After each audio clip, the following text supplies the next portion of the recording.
Make password protected MS Word file. Here is the sample file. Let's make it password protected. Go to File and click on Info.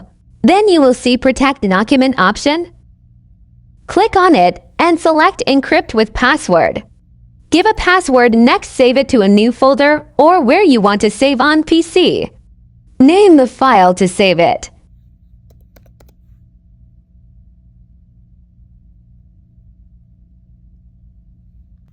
I am saving the file here on desktop. To open it, you have to give exact same password what you used to lock it.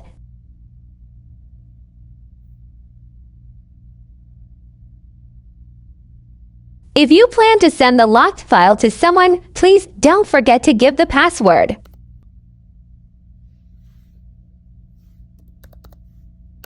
Follow us for more videos.